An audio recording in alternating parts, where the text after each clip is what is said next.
Okay, hi everyone. I think we're going to get started now. There might be some more joining in, so if my sort of speech pattern gets interrupted, that is likely why. So I'm just going to introduce myself, introduce Kim, and I'll ask her a question to kind of get things started off, and then I hope everyone else can jump in. I'll go over protocol as well for asking questions. There aren't that many of us in here, but there are still a sort of decent number. And so I'm hoping we can kind of use this protocol as a way to make sure that everyone gets a chance to speak and in a way that there aren't sort of competing voices happening at once. So I'm Jordan Kinder, one of the organizers of Humanities on the Brink, an ASLE-sponsored off-year virtual symposium. And I'm co-organizing this along with Jacob Gessling and Bart Welling, both of whom are on this call today.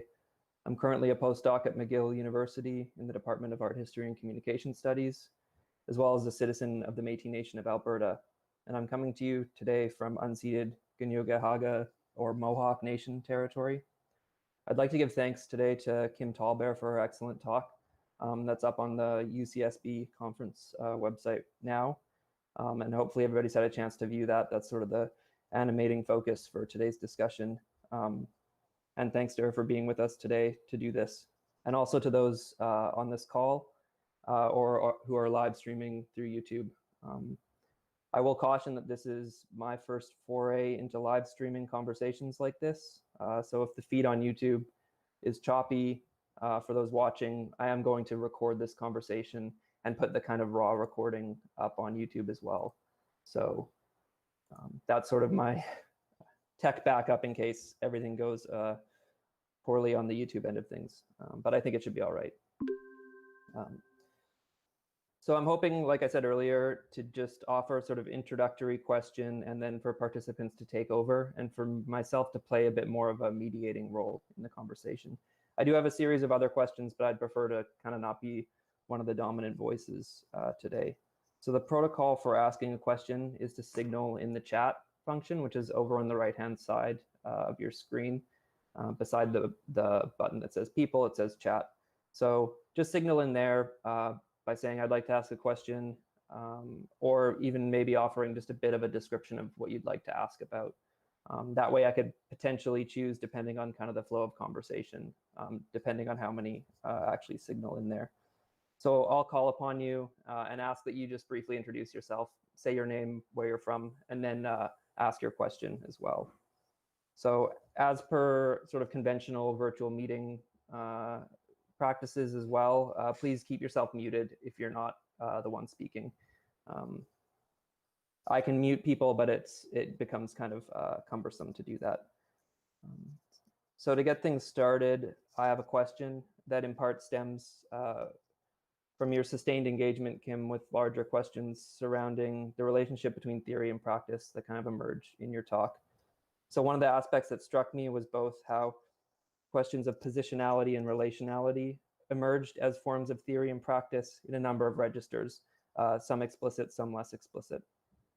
So we actually learned quite a bit about your own history, for example, and some of the key themes, or sorry, we learned quite a bit of your own history as you're speaking to larger questions that animate your own work, and in many ways, some of the key themes of the conference as well.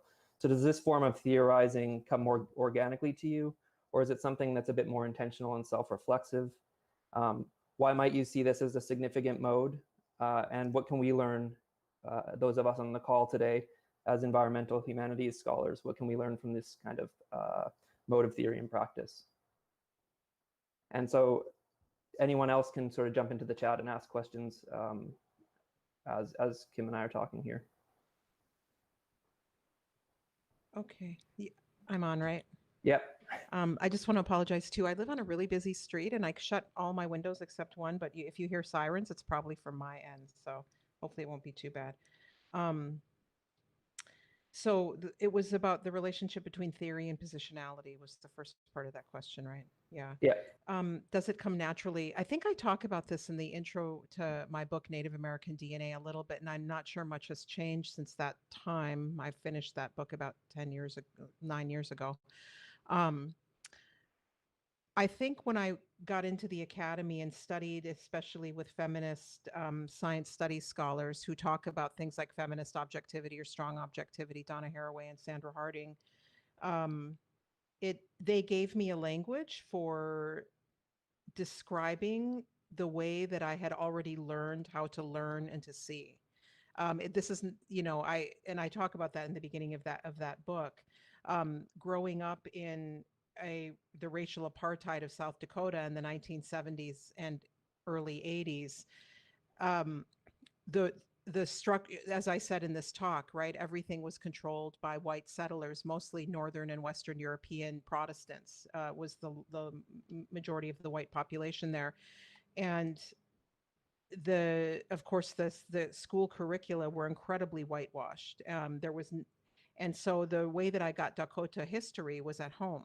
I got that both through the oral history of my family, because we keep those oral histories quite rigorously, but I also got those through books because I was born in 1968, and this is the moment when the American Indian movement, along with the Black Panthers and all kinds of other people's movements around the country and around the world, were erupting. So this is an amazing time to grow up. And at that time, you suddenly have this flourishing of Native writers pushing back against those whitewash histories. So I got that as well at home. Even though nobody went to university in generations preceding me, or they didn't graduate, I grew up in a very news reading intellectual house where we did a lot of analysis and debate. And this is why I talk about communities doing theory first, right? So, but I wouldn't have developed a very sophisticated language, perhaps in English, to understand what was happening until I studied with feminist theorists. So does it come naturally? Well, it comes out of my community, right? We were taught to tell stories from out of our own lives. So I was taught Indigenous standpoint, although I wouldn't have had that word for that, right? The second part of the question was, why is it significant? Why is it significant, and maybe in the context of something that we can learn as environmental humanities scholars from this type of, those two can just go together, I think, in a yeah. I mean, I think about I think I'll talk about this more in the next book as well, that is on decolonial sexualities, although I'm going to try to decimate the word sexuality. I want to think with Indigenous relational frameworks, and I'll use prairie frameworks because that's where I am. But of course, there are many peoples around the world who have more relational ways of thinking, right, about the universe. And they could kind of take that framework and run with that if they want. I'm not going to, well, I am an anthropologist. I'm an anthropologist of colonialism and settlers and white people. I'm not an anthropologist of other Indigenous people, so I'm not going to claim to do some kind of deep ethnography of Indigenous relational frameworks. But that again comes out of the standpoint. I'm speaking as an Indigenous person among standing with many other Indigenous people who I think are doing what we could call theory, and I'm using that to analyze the world that whites have made. I think that's why it's significant, right? And I think there's people across different disciplines, right? Coming from out of different marginalized communities who are probably doing similar things to what I'm doing, and maybe not always using the same language. I'd be interested to hear perhaps in a bit how others on this call think about what that means for the environmental humanities, since I think I engage really strongly with people who fall under that umbrella, but I don't know that it's a primary identification for myself, and I'm really interested to hear what links people make. So. Yeah, great. Thanks a lot. Does anyone else have another question? I noticed nobody's posting in the chat. I know Bart has some questions, but he's another co-organizer, so maybe we can give some space to others here.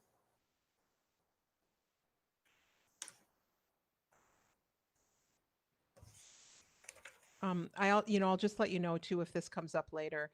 I was so in writing this talk, so many things came together that are in different areas of research that I have. And I was up until 3:00 last night writing. I just couldn't stop writing. I added a fifth section onto this talk because I'm gonna quickly turn it into a paper. So thank you for the opportunity. But the final section is called "Life is Death is Life," and I'm talking about both climate crisis but through a story of talking about my great grandmother's death. And I've really been wrestling with the meaning of death. I've even though I have a very nuanced view of death, there is good death and there is bad death, even though death is inevitable. And I've been in heckling the settler state, which I do a lot on social media, I've been using death in too unnuanced of a way, like talking about the death cult of the US empire, right? But that would lead us to believe that all death is bad. So I kind of work that out in that final section, which gets back to the original title of this talk. When I do work a lot to get past a life-death binary in my work, which also relates to the materiality of what we're dealing with in climate crisis, right? And what we're dealing with COVID-19 as well. Anyway. Yeah, so I guess we'll start with Brooke.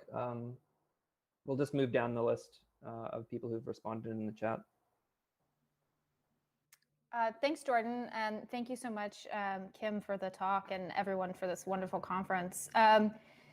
So my question is kind of about agriculture and about the scale of your analysis, Kim. So something that I found really kind of provocative and generative and interesting in your talk was when you started talking about farming and seeing kind of the demise of white farms in your local area as actually a kind of like energizing sign, right? A sign of the collapse of the settler state that could potentially be beneficial to non-humans, to Dakota Indigenous people, et cetera.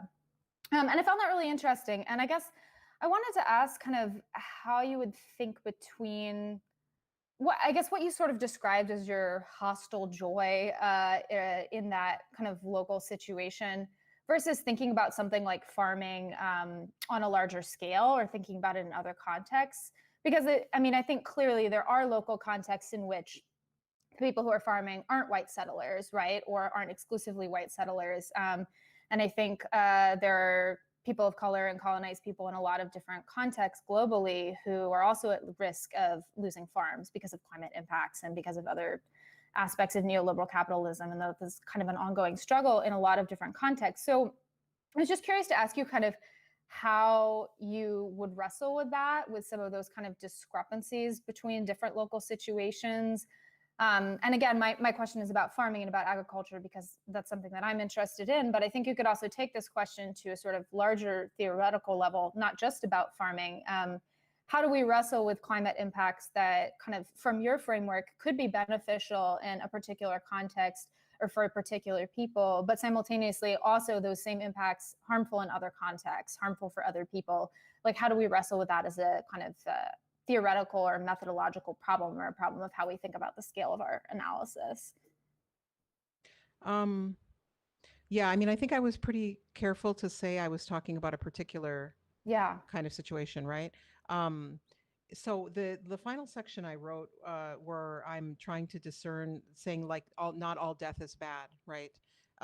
There are different kinds of deaths, and I think the same would go for agriculture as well. So I talk in that final section about the fact that you have the gluttonous wealthy, and I'm still wrestling with whether to analogize that in relationship to old versus young, but I don't think I want to do that because obviously I don't want to get into ageist stuff. So I'm thinking probably more in terms of gluttonous and trying to consume too much life. Both that could be longevity, but that could also be the matter of life. Other human and non-human bodies that get extracted from and consumed in violent ways in order to support the gluttonous wealthy. It also is about the beings with we would call it the being and the materiality within the earth. Oil, which should stay in the earth, right? That's a form of energy. So I'm thinking about all of this as energy, whether it's the energy of different human and non-human bodies, whether it's the energy of something that settlers think is inanimate, like oil.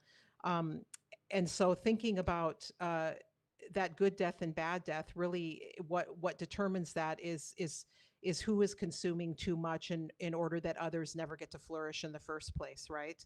And so I guess I would think about probably if I were going to go back to agriculture, which I don't think a lot about, although certainly a lot of my colleagues around me think a lot about it, I would probably sit with that kind of analysis and figure out if I could bring my life-death analysis into thinking about agriculture, right? And so again, always going back to a structural analysis to understand who is being extracted from in order to support too much life on behalf of somebody else. So, yeah, I'm not sure what you would do. I don't know. What do you have thoughts about how you would take this and say yes and this? But I see what you're saying. Yeah, I think it's not something I'll deal with, but I'm happy to have others take it and say, okay, that only gets me partway to where I need to go. I don't know. That might not be an answer. No, thank you. I appreciate that. I mean, I don't have thoughts off the top of my head about how to wrestle with that, but I appreciate your thoughts. And I don't know. I think yeah, go ahead. Well, what I try to do is I try to throw out counter narratives, right? I mean, a lot of my perspectives are so against the dominant perspective, not only conservative, deathly ones, but also progressive ones, right? You know, because indigeneity is so utterly erased. It's so utterly erased. And so it's not, I never, and I said this in the original talk that seeded this talk, my 2015 YouTube video with Shah Labar, where we have this really interesting moment in the conversation because he's a science fiction scholar. And I respond to him and say, you know, I only speak out of my own life, and I speak a little bit out of other Indigenous situations because that's my entire life's work. But I don't pretend to make any commentary about what non-Indigenous people should think or do. I'm always about telling our stories because they're just not there, right? And they make you think about make you think more critically about your dominant narratives, and that's what I intended to do with that farm. Because you know, the dominant narrative where I come from is the family farm is dying. It's so terrible because of corporate farming. On one level, I agree with that. On another level, all of those family farms are produced of stolen land in violation of treaties, and it's an incredibly racist, wealth and unequal place. The local farmers, the only millionaires in our county were family farms. You know, how does that happen, right? You shouldn't be. I don't think you should be a millionaire in a place, because how are you? You stole the land from natives 95, 100 years ago. It wasn't even that long ago, right? So that's the counter. And I don't get into that, of course. Anyway, but you're right. That's not farming in most places, perhaps, right? So. Thank you. Yeah, thanks. Great. I think Chelsea has a question next about methodology in our current moment. Oh, you're muted. Okay, is that better? Okay, great. Thanks so much for this event. And Professor TallBear, thank you for being with us to speak. I'm a graduate student in environmental anthropology at the University of Maine. My name's Chelsea Fairbank. University of Maine sits on Wabanaki territory, unceded territory, and specifically the Penobscot Nation's territory. So I really enjoyed your talk. I sent it to all my advisors. They've all watched it already. I really want to pivot back to theory and practice a bit, because as I develop my proposal for fieldwork during this time, I just am inherently uncomfortable with, well, I guess I should posit this as I come from a space where I feel like research is inherently extractive, and I'd like to move it into a form of service.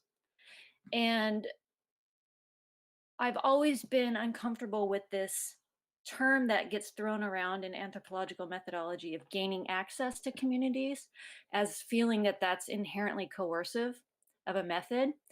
And so, especially during these times of COVID, the ironies of that are so compounded to ask community members to do the labor of our research, that my question to you is, and this is pretty preliminary in my thoughts, is how do we take this moment and do some really transformational decolonizing praxis around how we engage with communities through methodology and through research? That's a non-extractive space, in that, you know, essentially does no harm, right? So I feel like COVID is an opportunity to increase the ability to be more mindful in our engagement with environmental research as a whole, if that makes sense. So that's if you could take a moment to think through that, those potentials. I'm curious as to what your thoughts are. I mean, you know, anybody who's read my work knows I struggled a lot with how to feel like it was okay to do anthropology. And my answer was to do it on white people, not natives, which still wasn't totally unproblematic, right? Because I ended up meeting a lot of critical, not white scientists who then I was like, oh, I should be working with you to create change from within rather than just studying you in a critical manner, right? And so I found really great allies to work with by making that first move. I also studied a lot of like old dinosaur white guy scientists who, you know, who sit in that universal view from nowhere place and think that that's a real thing. But you know, one of my graduate students who's studying chronic wasting disease, and the fact that natural resource managers in Alberta have no respect mostly for Indigenous knowledge and Indigenous, particularly derived through Indigenous hunting practices. And chronic wasting disease is moving from elk to deer and probably into caribou, which are an important traditional food source as ecozones move north in climate change, right? So this is all kinds of entangled problems. And she is not sure how to do this, right? You know, how do you do this in a time of COVID and also in a way that is respecting the time and position of Indigenous hunters. And so we're really struggling with different kinds of methods right now. I mean, I think ethnography reveal, it's an incredible method, right? It brings so much understanding. But I don't think one should be wed to it as what one has to do. This is why I'm not in anthropology, though. I don't want to gatekeep all that. I do anthropology because I think it's an important method. I am very careful not to absorb that as part of my identity and sense of who I am. It's rather in part what I do. And I think do versus am is really important. It's a really important distinction to make. So with that in mind, that my student, we're talking a lot about digital ethnography, about doing stuff online. You know, how just that's the practicality of, and there's emerging really interesting resources out there on that. That's a little bit what I did back in the early to mid 2000s as well, although that whole landscape has changed because the technologies have changed. But anyway, so I think learning to take intellectual stimulation in the barriers that we find in a moment of COVID-19, be stimulated by that. It's right. You can view it as a lack, or you can view it as an interesting challenge to prompt you to figure out how to. If you get away from I have to do this because this is who I am, in order and get to this other place of doing. And I know that's harder being in an anthropology department, right? There's like really hardcore evangelical anthropologists who think it has to be done in a particular way. I hope you have advisors who will be a bit more flexible. And there is an emerging body of literature, I think, that will help you do this too. I just sent 2 citations to my student yesterday, so I can maybe put those in the chat when I get a second, or send them to Jordan. Academically published justifications for doing this kind of stuff, not just blogs. So yeah, thanks so much. yeah. And I really appreciated your point that you emulated in your talk about mature hope and what to do with that, you know. And I think this moment, I'm hoping to galvanize this moment through research practices and methodologies, the generation of methodologies that can then reduce the harm and extractive natures of research in general through this moment, and through this space of sort of that mature hope too. So you gave me some language around that. Thank you. Yeah, you're welcome. Good luck. Thanks. Okay. I have a question from Bart that I can read, but I think I'll, for now, just jump to Melanie. Okay, you can hear me? Yeah. Hi, thanks so much, Kim, for a great talk. I'm a postdoc at Columbia University, but working from Treaty 1 territory in Winnipeg, and working on energy, humanities stuff. And I was interested in your positioning of your talk as an Indigenous materialist reading, especially in relation to something you said about how settlers think that oil is inanimate. And there's this debate happening around that, sort of between the historical materialists and the new materialists, that feels a little bit false to me, in the sense that it's being constructed as if it's possible to position those things as a duality and not to consider something like Indigenous materialism. So I just wonder if you could comment on your own positioning and why you use that term. Thanks. Oh, materialist? Yeah, or indigenous Yeah. materialist. Yeah, you know, I mean, I don't use that term for indigenous people, right? I use it for non-indigenous people, so they might get a sense of where I'm coming from. And I get more into this in the final section that you all didn't hear, and even if I had finished it, there wouldn't have been enough time in the Life is Death is Life. I really am in my next book as well, that's mostly on sexuality, also going to go hard after the concept of spirituality in English. And I use my friend David Shorter's work to do that. He's got and one article simply titled Spirituality and one called Sexuality, where and in both of those he's again attempting to disaggregate those kinds of objects. He calls them what is the really this I make my undergrads write papers on this. Oh, I can't remember the term now. It's escaping me. But he basically talks about how relations have been cohered into objects.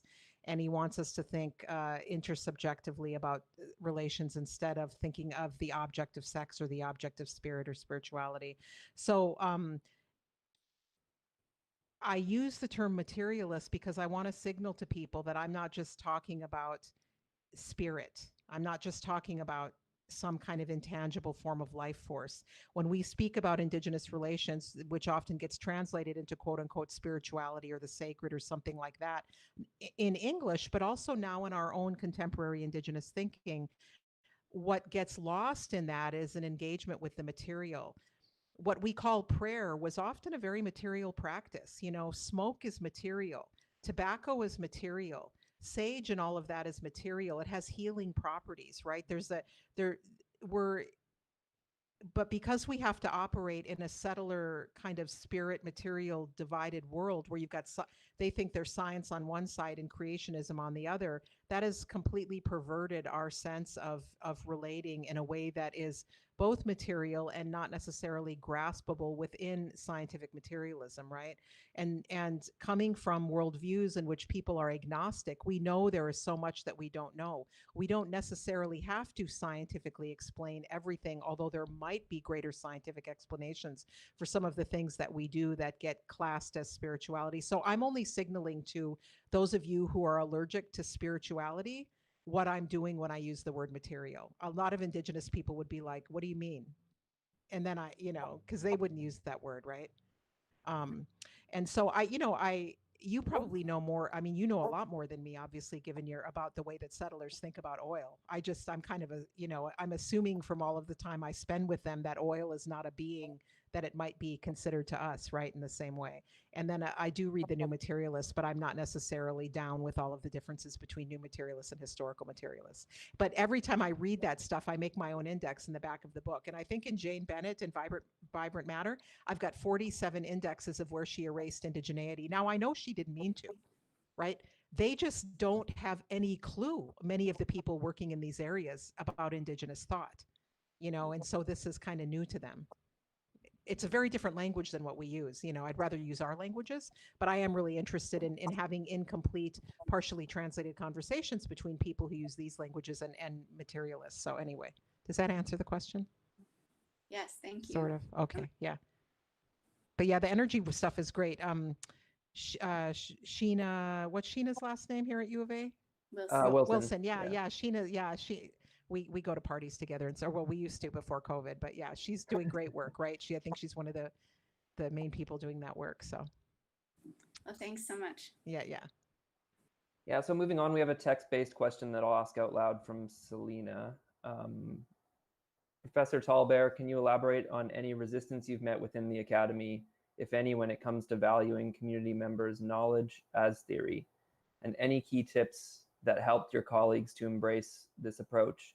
As a Chinkanx scholar working on the desert Southwest, I struggle between do I need to be in an academic space to voice this opinion versus how can I occupy this space and transform it?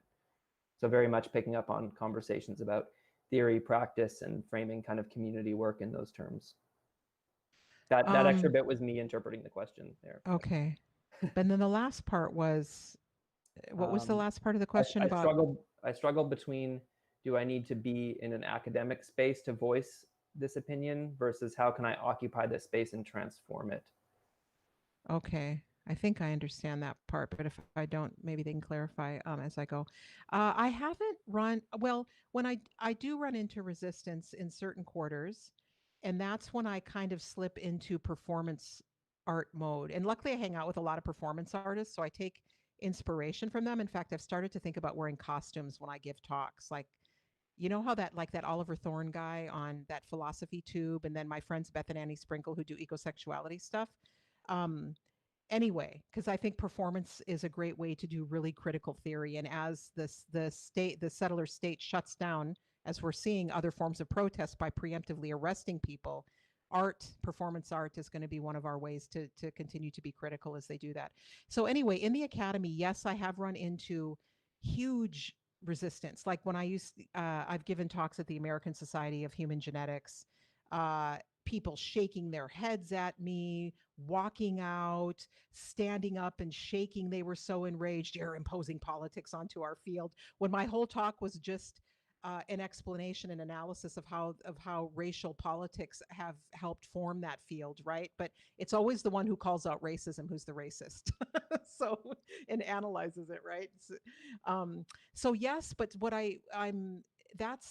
that's data too, though. I use that as data. That's one of those moments when I decided to start studying white people, because I was sitting there at the front of this room with hundreds of scientists, and it's many of them shaking their heads at me and dismissing me as not having real knowledge. And I was like, wow, these people are fascinating. Look at how they're so curious, you know. And I really, that in some ways that means that I kind of think naturally an anthropologist, because I slip into this mode of, these people are very curious and they're different from me. I want to learn more about them and analyze them. And I think I'll go write an article about them.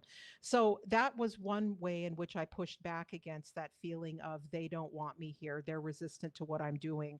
Sometimes they're in fact hateful, right? Racist, sexist, turning it into this kind of oppositional performance was really productive for me, really productive. So there's that, but there's also the need to really try to be in spaces where you are going to be supported. And I'm very fortunate that in my grad program at History of Consciousness, there was maybe one professor who was antagonistic towards me, but I think that had to do with them being antagonistic towards my advisors. Like, you know how that all happens. And unfortunately, you as students might get caught up in that. I just tried to stay away from it. But mostly I had a tremendous amount of support and people gently challenging me and pushing me and encouraging me. So what was the original question was about reception to these kinds of ideas. I also, as I said earlier, I've had an uneasy kind of on and off again relationship with anthropology.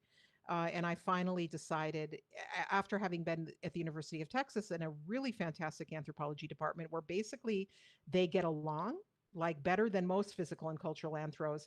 They might think it's hard, but believe me, it's nothing compared to how bad it could be, right? I thought it was pretty good. But nonetheless, there wasn't enough of an indigenous centric atmosphere. Obviously, there was only a couple of indigenous people in that department. This is why I eventually decided to settle on being in a faculty of Native Studies, where our work is the center. This is really important to me. And luckily, I've had that luxury to do that.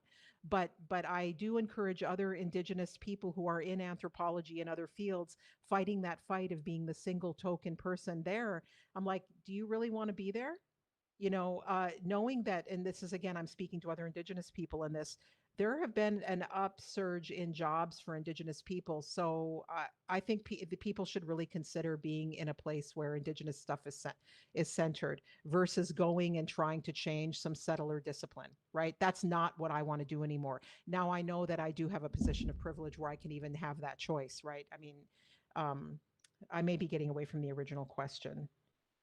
But I do try to turn those. There is a bit of an elaboration in the text here that I can address from Selena here. To clarify, sometimes it feels easier to be in conversation with non-academics about the value of positionality and culture in those conversations we were having earlier, where I'm not constantly having to justify why that influences what I do. So there have been many times when I've wanted to leave the academy because it can be exhausting. But I want to change the academic space, and it seems you are doing so successfully.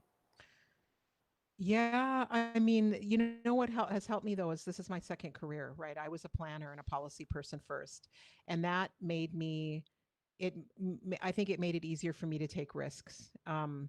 because I knew I had something else to fall back on. And so one of the students that I'm actually really interested in recruiting and working with also are doing maybe environmental activist work or policy work. They are definitely, they can't imagine another life besides the academy. I think that's a really important thing. If you can't imagine another life, it's going to be really hard for you, right? You don't want all your eggs in this basket. So, and yes, I agree. This is why I'm so active on social media, right? I'm really active with other Native people on Twitter, most of whom aren't academics. There's activists out there. There's people in community who are sometimes lobbing, balls at you, acting, with all their ivory tower, anti-intellectual language, whatever. Mostly I can still hang and talk to people like that too. But all kinds of people that I have really stimulating, interesting conversations with. And I remember, of course, that I have so much to learn from people in community, right? Community historians, genealogists, artists. So yes, I get that. And I think that's really important to go and inhabit those spaces and have those conversations and learn from and with those people. And so a lot of my challenge then is citing them. I cite them as theorists. They're not informants, obviously, they're theorists, right? I'm not doing ethnography on them. I'm in conversation with them. And I have very stimulating conversations out on social media in the world, on blogs, doing podcasting. This is why I focus so much energy on that. Now, of course, I can because I'm tenured. But to me, the most important, interesting output right now is my podcast, and it's blogging and it's tweeting, because I have all these amazing conversations with people from all over the world who are mostly outside the academy, that I would never have if I was only kind of doing the traditional academic work. So to the degree to which one can do some of that, or whatever non-academic work that stimulates you and pushes your thinking, I think it's really good. But I am also mindful that it's difficult to do those things and do this as well. So we can move on to Rebecca, who has a question about radical hope. Hi, thanks. I assume my camera is on. I can't actually see myself on the screen at all, so hopefully Yeah, it that's looks okay. good. All right, cool. So Kim, thank you so much for your talk. My question is about your talk. I really enjoyed it, and was totally on board with the kind of this idea of radical hope as this kind of hopefulness about the breakdown of like bad settler myths and institutions. And I guess my question is sort of basic in terms of, I'd like you to elaborate a little bit on like what comes out of this radical hope, or like what's supposed to follow it. I was a little bit surprised toward the latter part of the talk when you kind of, there seemed to be like a little bit of this implicit sort of the thing that radical hope might enable is like a return to, like when you were talking about the kind of abandoned farmsteads that have gone back to the way they were. And I was a little bit surprised with that, just because at least in my field, like the idea of kind of return to this sort of like prior state is usually a little like suspect. And so so was that where you were meaning to go with that? And yeah, if you could talk a little bit about like what the radical hope of settler breakdown could inaugurate. Thanks. Well, I mean, if you look at those, so these are small. The moment when I saw those glimpses, it was like, do you know that you may not know this? You're probably too young. I forget how old I am sometimes, but there's this 1970s children's show called Land of the Lost, where they go back into, it was later made into a movie, I think in the 90s or the early 2000s, but it was like this cheesy 70s children's show called Land of the Lost, where this family is sailing down a tumultuous creek, and then some crack opens in a rock face, and they go through and down a waterfall, and they end up back in time, like in dinosaur times. And there's these lizard creatures called Sleestack. And the Sleestack, if you get into their caves, but it's hard to get in there because they'll kill you, but they have another window to go back to the present. And so these people, this family's always trying to get into the Sleestack cave and get back into the present because they're stuck in this prehistoric time. And so for me, it like the prairies in after the floods of 97 are like the Sleestack window, right? To the time that you want to inhabit. But it's only that window, right? But it gives you a glimpse of what has been lost. And maybe I need to work on that more in the talk. It was such a profound glimpse of what was probably completely disrupted on the prairies, right? And to see these the earth attempting to reconstitute itself. So for me, that was a commentary more on the agency of non-humans than it was a return for humans. And maybe I need to make that clearer, because I think I probably didn't end this talk this way, but I have ended other things I've written this way. And I'll put this back into the conclusion of this paper. We're not facing the end of life. We're facing the end of some lives, right? Life is powerful and will constitutes itself over and over again. And that's more what I was getting at. And I do take joy in that. I think I talk about that in that video with Shaw more. So yeah, I'm also in this work in the next book going to really I'm really insisting in these relational frameworks on space frameworks versus temporal progressive time frameworks. I think the notion of progress is really inhibiting radical change, right? Always wanting to redeem the settler state, always wanting to view inevitable progress. If we can divest ourselves of that notion of inevitable lineal progress, we can begin to see more clearly that we have got a radically unequal distribution of life happening, right, in the moment. And it has always and will always be that way unless we divest ourselves of this notion that we will inevitably progress. And so there's many people talking about this in relationship to activism versus electoral politics and all of that. So yeah, maybe I'll go back and tweak that a bit. Does that help? I think so. Yes, thank you so much. Okay. Next, we can move to Sabine, who has a question about unsettling and decolonizing sexuality. Hi, I'm Sabine LaBelle. I'm speaking to you from Fredericton, New Brunswick, which is the traditional unsurrendered and unceded territory of the Mi'kmaq and Westaquoik people.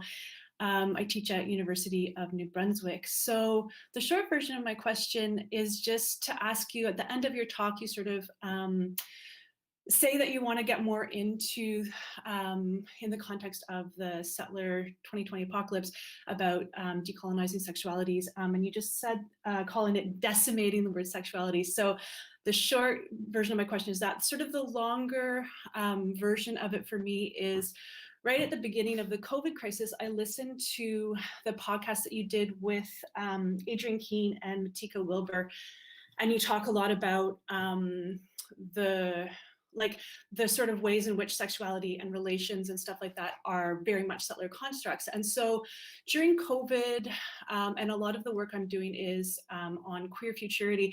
So I've been thinking a lot about chosen family as, in the queer context, as ways of dealing with kind of like these crises, whether it's COVID or climate change, that kind of stuff. So the longer version of my question, just to give you a sense of where I'm coming from, but the shorter version of my question is, I would just love to hear more about how you were thinking about unsettling sexuality in terms of the settler 2020 apocalypse, as you call it in your talk. Thanks. I don't know that I didn't bring sexuality up that much in this talk. No, you didn't. So I'm not sure. It's a bit of a cheeky question. And if you're not you're still thinking about it, I feel you.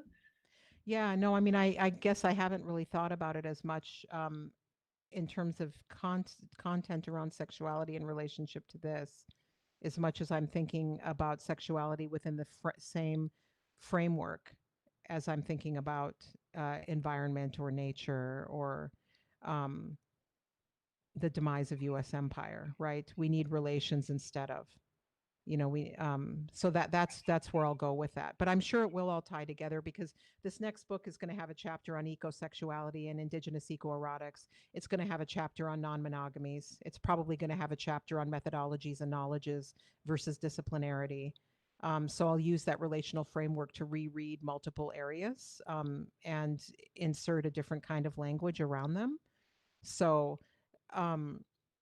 I mean, I think one of the things we're doing, so I am the producer of a sexy storytelling show called TP Confessions, but we have now gotten to the point, because the original show was Bedpost Confessions in Austin, Texas. We always knew Confessions was problematic, right? But it was catchy.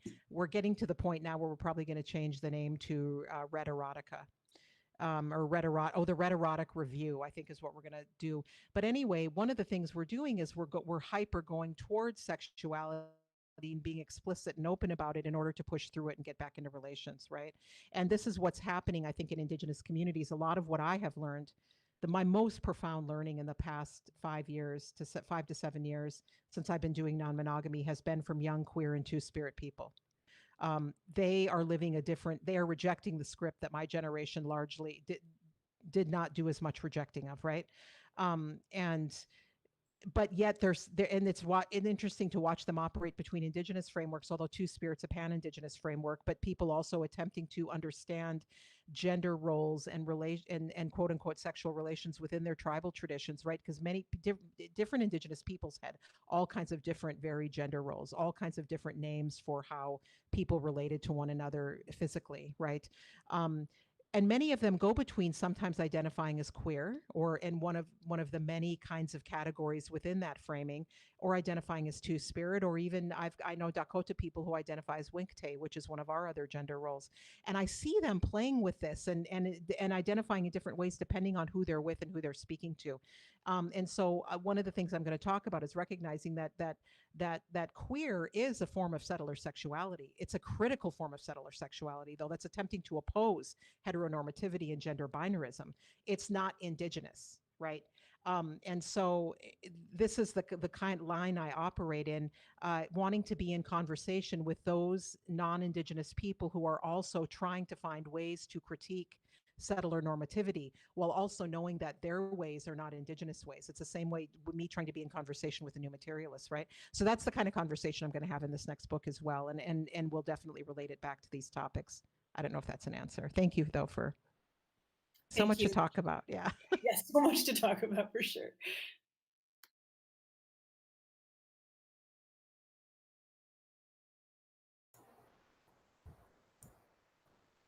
So we have a question from Abhilasha asking if, in relation to Indian Indigenous people not having gender inequality, is this the same case there?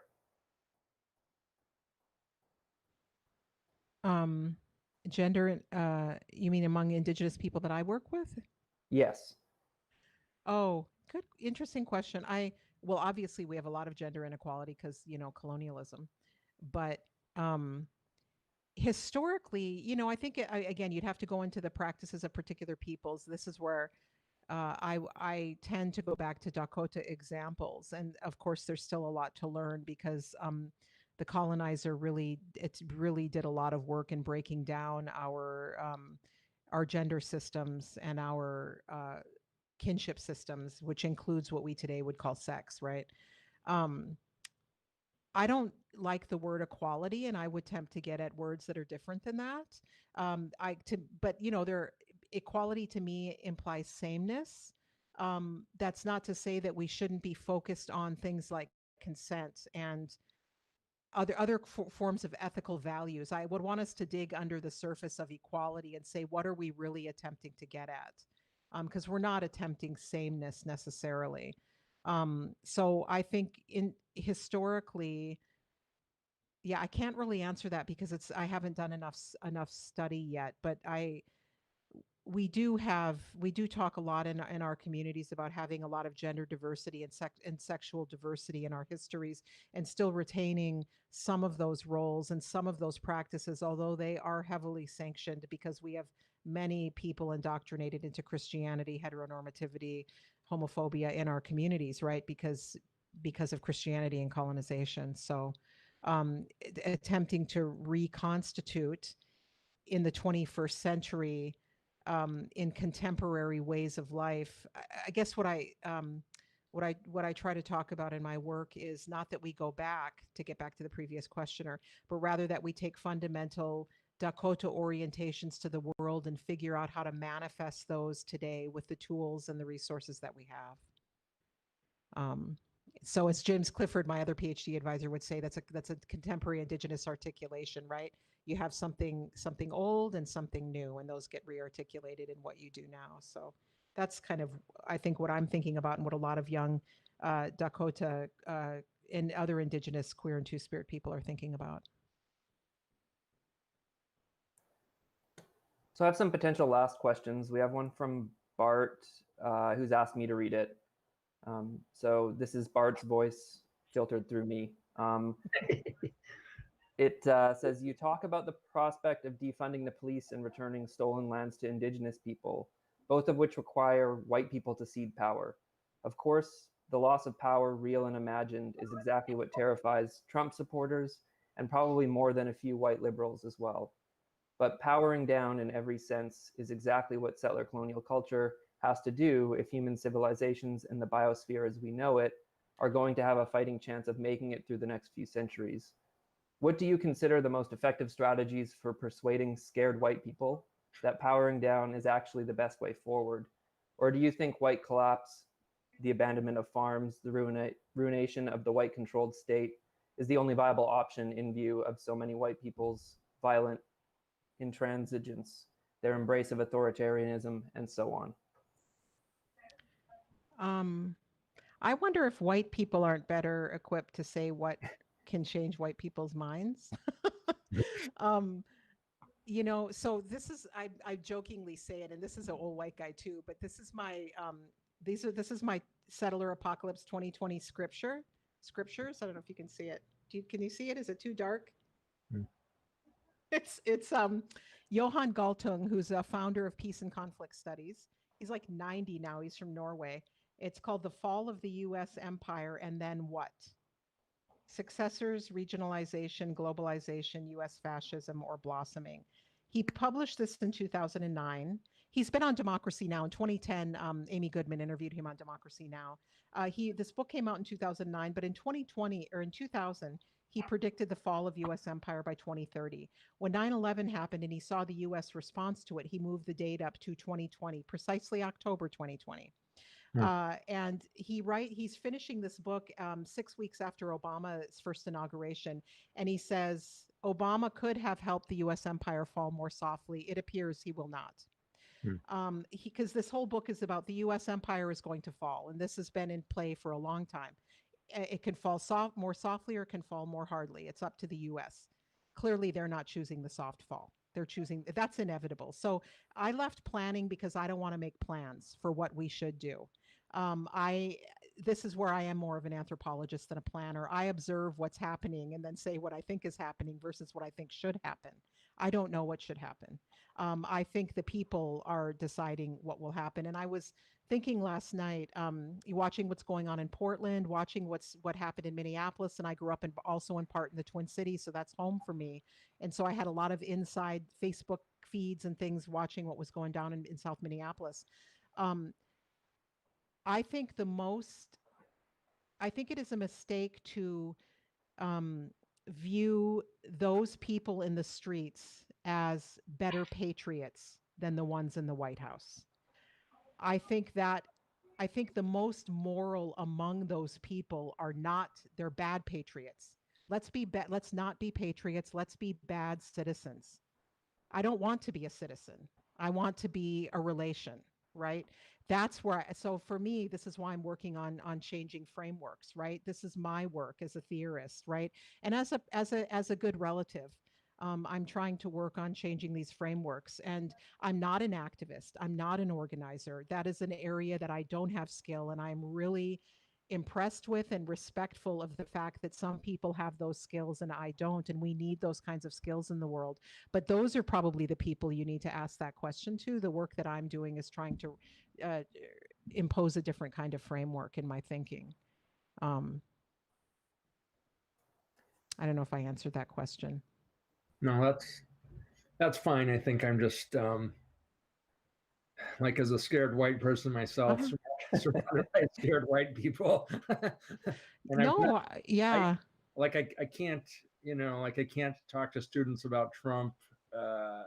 It's such a tough, weird, frightening time, in so many ways. And I was just struck when you're talking about the farms, the abandoned farms, and for so many people in this country, that represents like the collapse of everything they, like all their dreams. And yeah, I can totally understand where you're coming from. Or no, I can't, but I can, I can try, but I also, I don't know, it's such a tough sell, like to tell, scared white people, this is the way it needs to be. Like, this is right. This is moral. This is, ecologically sane, like trying to reason with people in this current environment. It's I don't know.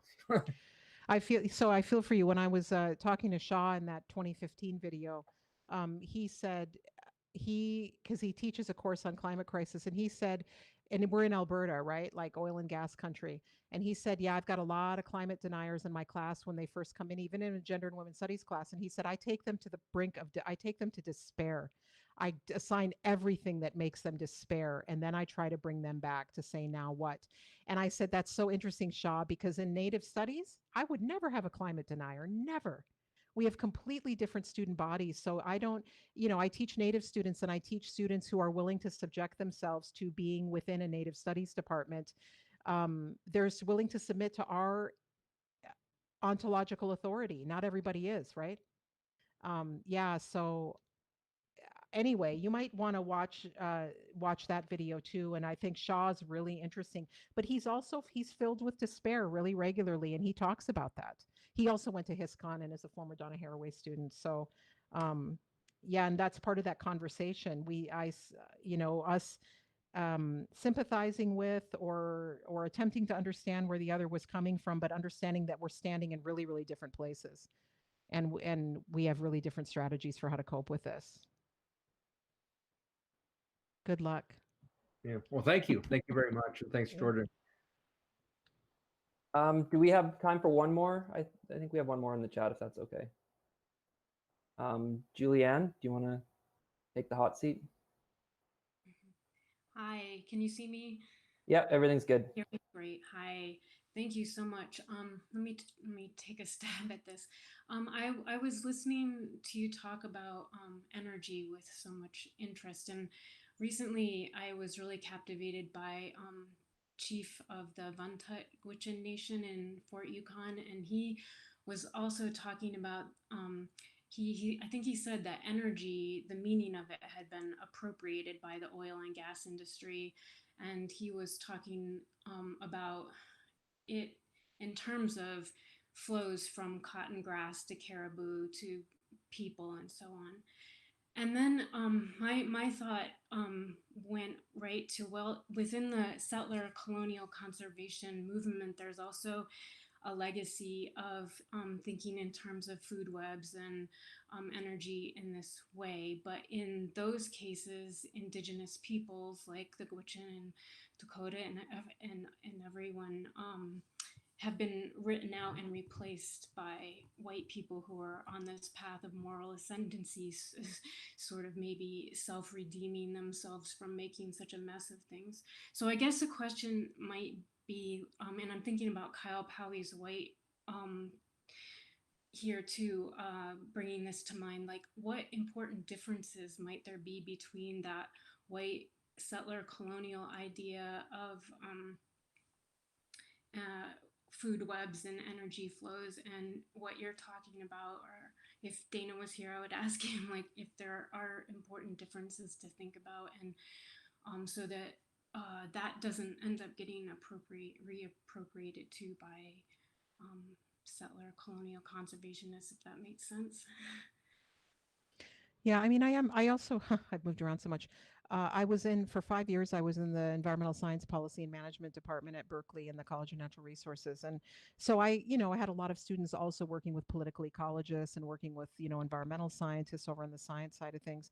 And it became clear to me that there are forms of ecological science that are really, really interesting to speak in conversation with, just like the new materialisms, right? Between those and indigenous ways of thinking about webs of relation. Matter exchange, right? And I learned to have good alliances with, again, materialist thinkers there who are more interested in thinking about the transfer of energy, but in a language where they are really deeply committed to secularism. And that's fine with me. I get they're standing in a particular history that makes them leery of any form of religion or spirituality, right? And that's legitimate. Many indigenous people stand in a different place where we are leery of white people's science as much as we're leery of their religion.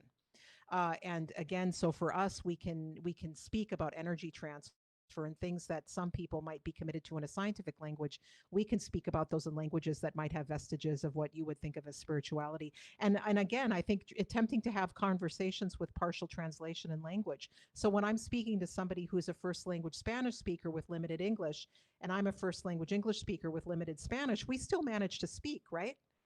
It's not perfect, but it's interesting, and we learn. It's really interesting, even though what we understand from each other may not be total. There's other kinds of learning going on, and so I can't remember exactly your question, but that's I think we have we learn best from each other, but we also relate well with one another. The moral and ethical way to relate with one another is to learn to be comfortable in those impartial translations, right? And to keep attempting to speak to one another from out of those really different histories and standpoints. And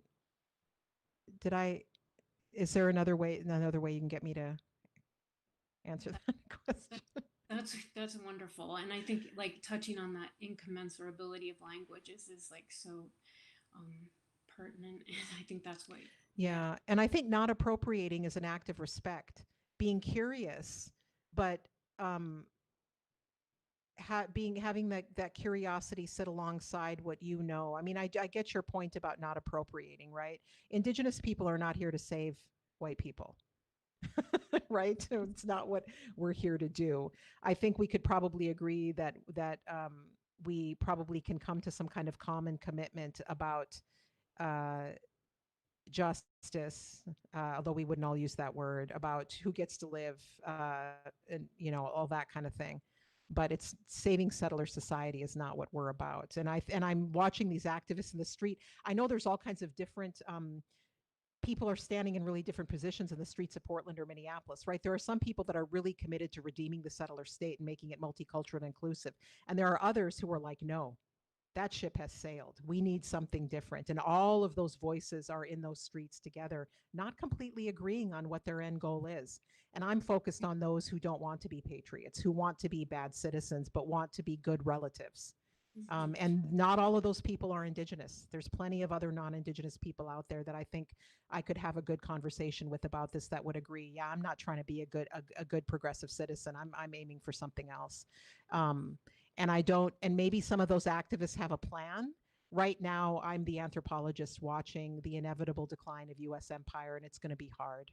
I think I wish that it would be softer. I hope I'm wrong.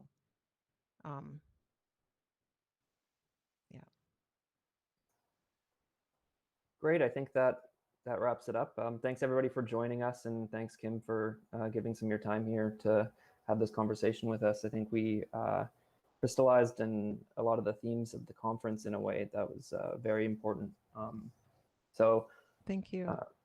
Yeah, thanks for being here, everybody. Yeah, thanks for the provocations. I'll go back and do some more work on this. I really appreciate it, the opportunity. And for those that were asking about some of the links and maybe resources that we mentioned, I'm going to go through the closed captions that generate from YouTube, and I'll add links to the description of the archived video, and that'll be probably the easiest way for people to stay on top of everything that we sort of referenced. Okay. Cool. And I'll email you those two citations for like virtual or digital ethnography. Yeah, that'd be great. Okay. Bye, everybody. Bye. Thank you.